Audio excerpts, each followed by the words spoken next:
ninguna manera prestigia la política pública de nuestro país. Dejó el periodismo, ¿no? Aparte es Que no es un dato menor. Claro, periodista. Así que en diálogo con Julio Daniel Urueña, la señora diputada nacional Beatriz Ávila. Muy bien, muchas gracias Juan José, ya lo anticipaban, Beatriz Ávila acá en el piso de Más Noticias, bienvenida a este primer programa. Gracias Daniel, gracias chicos, para mí es un placer, ¿no? Pero le digo desde la época de soltero, estuve en su casamiento, bueno, así que imagínense igual, así que... de los años que somos Volvió amigos, ¿no? En soltería. No, así que muchas gracias y bueno, éxito con este nuevo emprendimiento periodístico, Más Noticias, que hace falta lo que es producción local y bueno, así que les auguro mucho éxito en todo lo que están haciendo. A eso apuntamos, ¿no? Bueno, este es un nuevo canal de aire en Tucumán, el único en HD, y hacía falta un programa de estas características, digamos, también para acompañar a nuestros televidentes. Bueno, felicitaciones. Gracias. Y Beatriz, gracias por la invitación. Bueno, Lau decía recién que dejaste el periodismo. ¿Te costó dejar esto? Sí y no. Uno que está en periodismo tiene mucha vinculación directa con lo que es la política, porque ustedes brindan beneficios a la comunidad, son un servicio y desde la política hacemos exactamente lo mismo. Yo en periodismo cubría el área de política y vengo de una familia de políticos con mi marido desde hace muchos tiempos, así que no me costó mucho, lo hice por convencimiento y mi formación de periodista me ayudó muchísimo en mi tarea legislativa. O sea, el periodismo te da una visión amplia de todos los temas, otra manera de encarar los temas y la misma metodología que tenía para periodismo, que es cuando tenés una nota de investigación y tenés que buscar todas las voces. Bueno, eso también aplico cuando hago proyectos de ley o cuando tengo que ver temas que realmente a la gente le interesa. Eso me sirvió mucho el periodismo, además de mi formación política. Pero sí, debo ser muy sincera, por ahí extraño cada vez que entro a un estudio, sobre todo a una radio, me da esa adrenalina y esa nostalgia de lo que también ha sido mi vocación de periodista y también mi vocación de política. ¿Es más fácil moverse en el ambiente periodístico o político? Son distintos, ¿no? Pero cada uno tiene sus pros y sus contras, pero yo estoy muy conforme con lo que ha sido mi carrera política, con cargos y sin cargos, ¿no? Porque yo creo que al político no lo hace al cargo, sino que el político hace al cargo. Y cuando uno tiene una verdadera vocación de servicio, una verdadera vocación de poder generar cambios, los cambios vienen de la mano de la política, de la mano del Estado. El ejemplo concreto que yo trabajé mucho fue la ley antitabaco, la 75-75. Y esa modificación se hizo con voluntad política, con trabajo técnico y científico y de profesionales de la salud que me ayudaron en los fundamentos, pero la decisión política la tomamos dentro del Estado con una ley y que hoy los beneficios están a la vista, ¿no? De no fumar en ambientes cerrados y donde había público. Entonces vos ahí te das cuenta... Porque hoy no se ve gente fumando en bares, salvo en lugares permitidos. Y vos te das cuenta que desde ahí se realizan los cambios. Yo cuando asumí como legisladora provincial, sí lo que quería hacer era trabajar en el área de salud y social. Veníamos, te acordás, del 2001, 2002... Sí. Con índices de pobreza, de indigencia, de problemas en materia de salud, de desnutrición. Tucumán era noticia por ese tema y entonces tenía muy claro lo que quería hacer. Y tomado salud como agenda pública sin distinción de banderías políticas, desde la legislatura provincial todos los bloques apoyamos medidas que tendían a mejorar la calidad de servicio. La salud es un derecho universal, es un derecho humano, un derecho esencial que tienen todos los ciudadanos y desde el Estado es donde tenemos que brindar las herramientas necesarias. Así que cuando uno tiene esa consigna y al político, el ritmo de vida del político lo marca la gente, lo marca la ciudadanía, los resultados son beneficiosos cuando se tiene esa mirada amplia, pluralista y pensando siempre en el beneficio de la gente. Así que fue muy bueno. Bueno, Betty, a ver, se está hablando ahora de la reforma judicial que es Sí. impulsada por el gobierno nacional y uno de los votos que se buscaban diputados era el de Beatriz Ávila. Bueno, ya adelantaste que no vas a acompañar a esta idea del gobierno nacional. ¿Por qué? Sí, bueno, ese título de buscada, ¿no? Que era así. No, yo tomé una posición Los muy porteños, clara. diarios porteños titulaban así, Sí, la buscada. diputada tucumana, el voto que uno de los votos que se busca. Sí, no, yo considero que esta ley de reforma judicial es absolutamente parcial. Debemos decirle a la gente que solamente toca el tema penal y básicamente es el tema de fuero penal en Capital Federal, que ustedes saben que se refleja en el edificio de Comodoro Pi. Entonces, en esto tenemos que ser muy claros. El resto de los fueros no se trata, no se los toca, lo que tiene que ver con familia, con laboral, con civil, con comercial.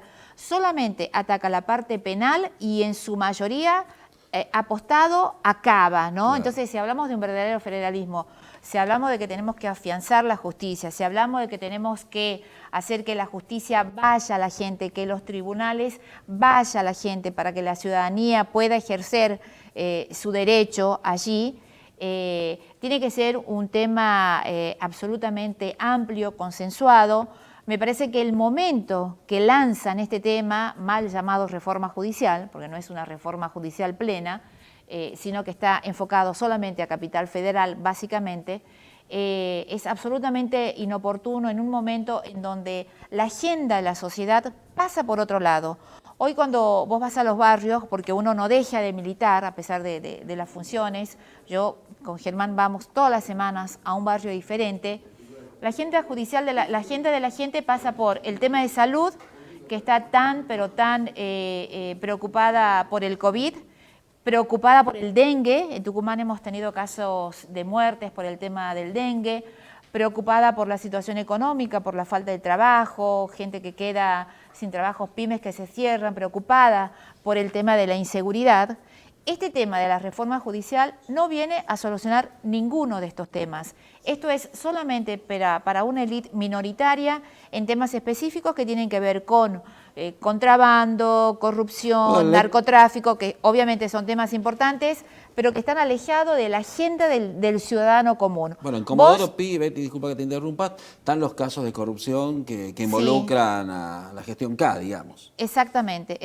¿Se busca impunidad? ¿Coincidís con esta apreciación que se hace? Mira, yo creo que lo que hoy tenemos que dejar muy en claro es que cuando un proyecto de esta envergadura no tiene consenso general y cuando un proyecto de esta envergadura genera suspicacias o desconfianza de la ciudadanía común, que hay dobles intenciones, vamos por mal camino. Por eso siempre digo que en esta semana lo trata en el Senado y que posiblemente va a ser aprobado. Puede tener los números, puede tener legalidad, pero no tiene legitimidad en un tema de tanta envergadura.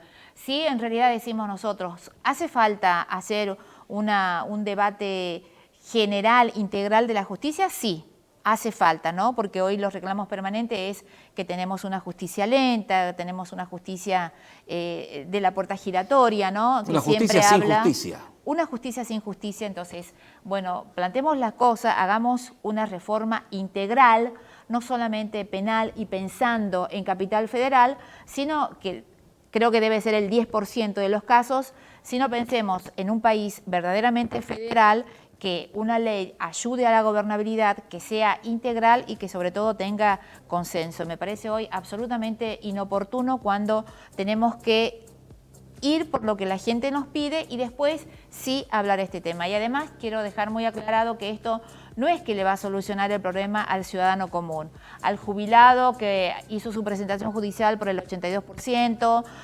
No se le va a resolver más rápido. No se le va a resolver. Esto es justicia penal federal únicamente. El resto no se toca nada. La mujer que presenta un amparo porque la obra social no le autoriza una operación o un medicamento, la señora que tiene problemas del tema de violencia de género que se ha incrementado mucho en el tema de la pandemia, los casos laborales de despidos, de pymes cerradas, nada de eso se toca, absolutamente nada. Solamente este proyecto apunta de manera parcial y arbitraria e inoportuna todo lo que tiene que ver con la justicia penal, pero básicamente centrado en Capital Federal, ¿no? Entonces, esto es para una minoría, pero no engañemos a la gente que le vas a decir, no, sale esto y se le soluciona el tema. Y además, aclarar que el gobierno, el Congreso de la Nación, apunta a la ley federal nacional y obviamente que si queremos modificar también el de la justicia provincial, que esto no se toca, tiene que estar la provincia también acompañando a esta decisión de poder trabajar. Pero hay que escuchar a todos los sectores, absolutamente a todos, y un proyecto de tanta envergadura no puede haber salido en tan poco tiempo en el Senado, que es diferente que lo que va a pasar en diputados, ¿no? Es otra realidad, es otra dinámica, son otros números, somos 257 diputados y que ya varios hemos sentado nuestra posición en este tema. Hay un punto también que tenía que ver con el periodismo, creo que lo incluyó Parrilli, ¿puede ser? Sí, fue la verdad que totalmente sorpresivo. El de las escuchas con Cristina. Sorpresivo, sí, exactamente, la cláusula Parrilli, donde uno de los artículos habla que los jueces deberán denunciar o anunciar, como dicen algunos, ante el Consejo de la Magistratura cuando sientan que una causa que ellos la están tramitando haya algún tipo de presión política, haya algún tipo de presión económica, y Parrilli aumentó al proyecto que no estaba en el proyecto que mandó el Gobierno Nacional, presiones mediáticas. ¿Qué se entiende por presiones mediáticas? Que el periodismo no va a poder informar sobre causas que se están dando. ¿Cuál es el mensaje? ¿Para qué se quiere agregar? Y como recién me presentaban los chicos... Es atentar contra la libertad de prensa. Bueno, del yo derecho antes informar. de ser política, tengo mi profesión, soy periodista, de ninguna manera puedo aceptar cualquier sesgo que trate de limitar la libertad de expresión. De ninguna manera me van a encontrar en esa postura. Y esto claramente es un mensaje para la prensa. Entonces, no se puede permitir de ninguna manera esto tampoco.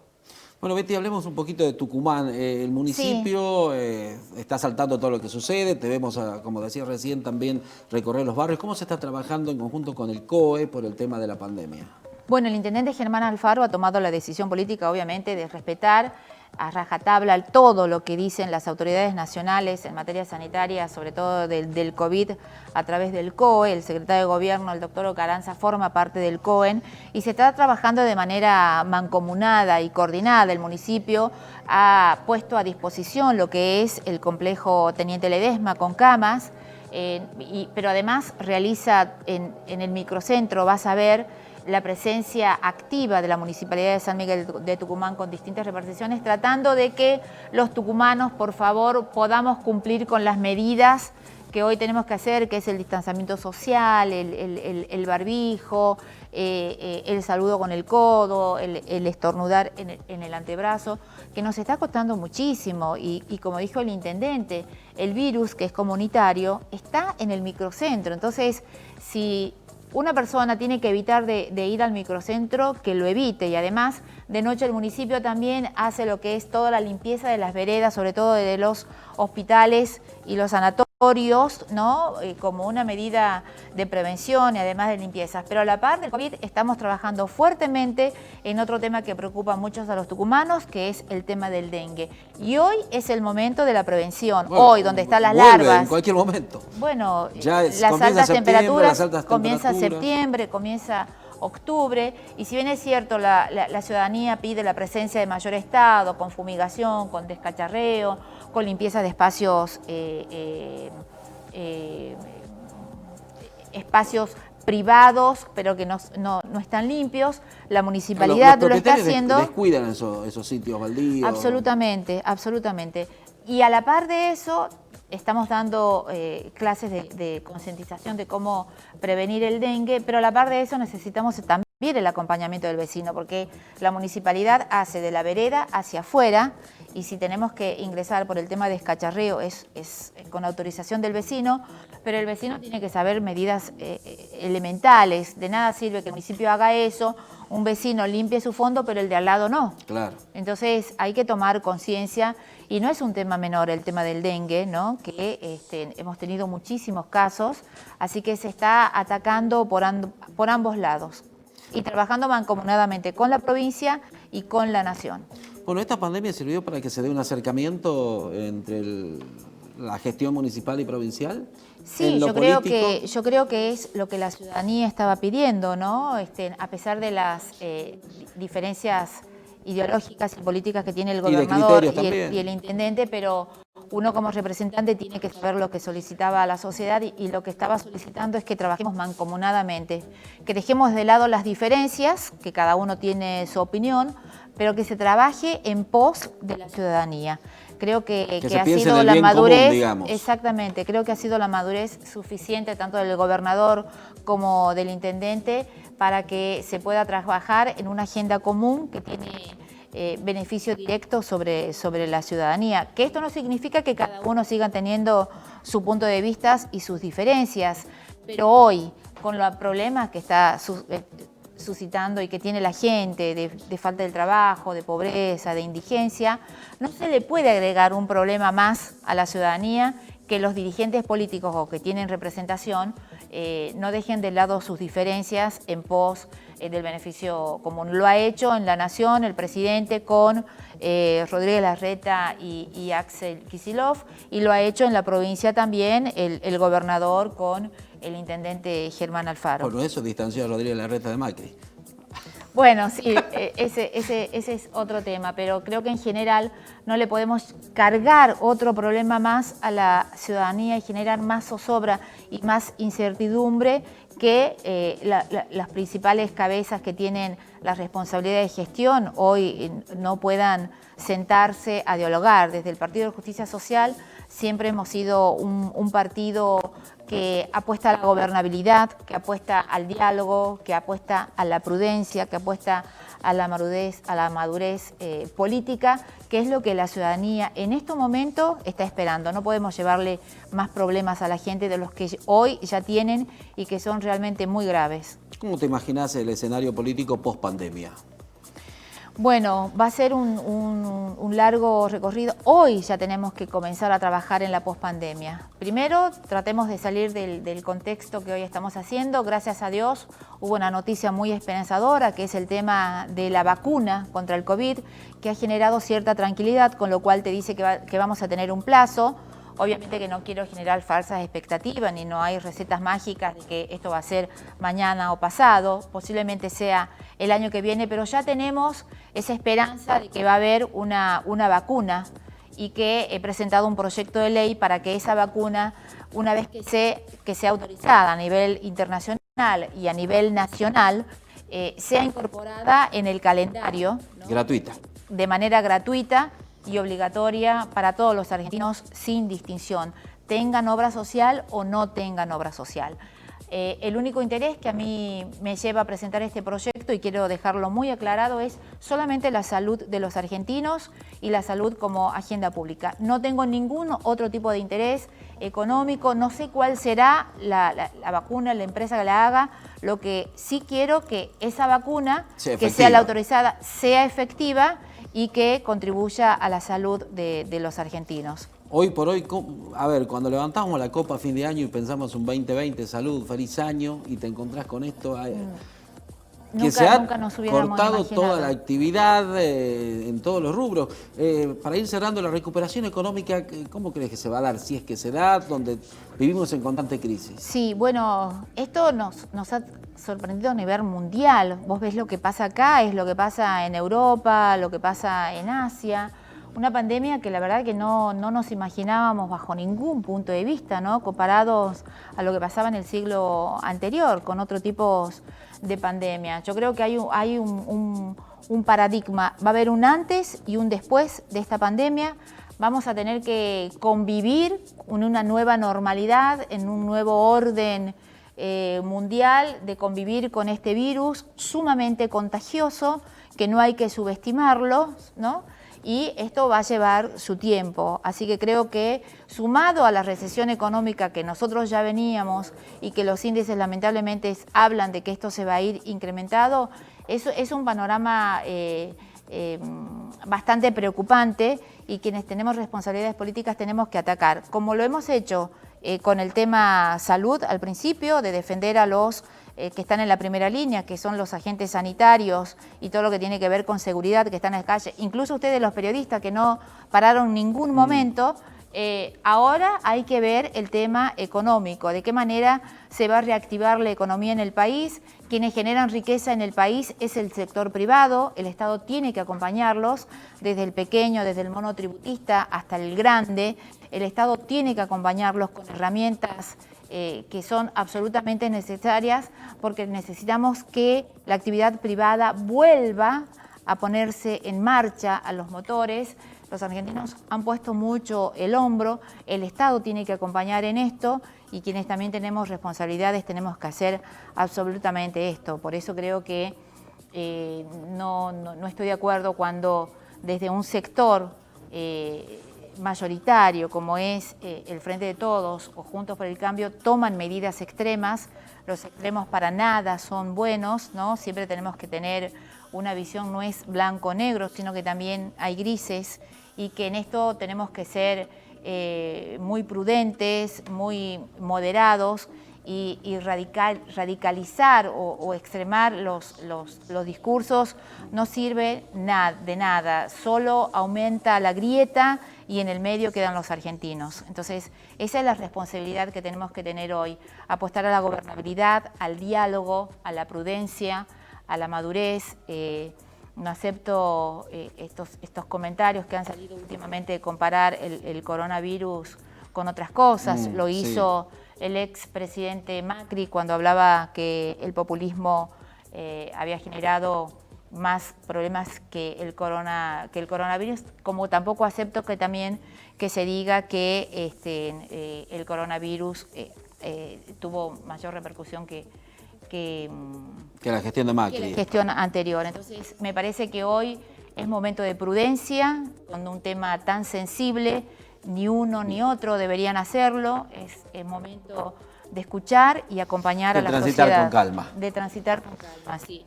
Y de mantenernos unidos y no ampliar esta grieta que en el gobierno anterior se hablaba, pero que lamentablemente también en esto está sucediendo. Gracias, Beatriz, por la visita. No, al contrario. Gracias a este primer a programa. Ustedes. Y, no va a faltar la oportunidad mucho para un retorno. Muchas gracias. Gracias, diputada. Pasó Beatriz Ávila acá en Más Noticias en la Mañana de América, JJ Márquez. Bueno, muchas gracias por la presencia, por la visita de la señora diputada.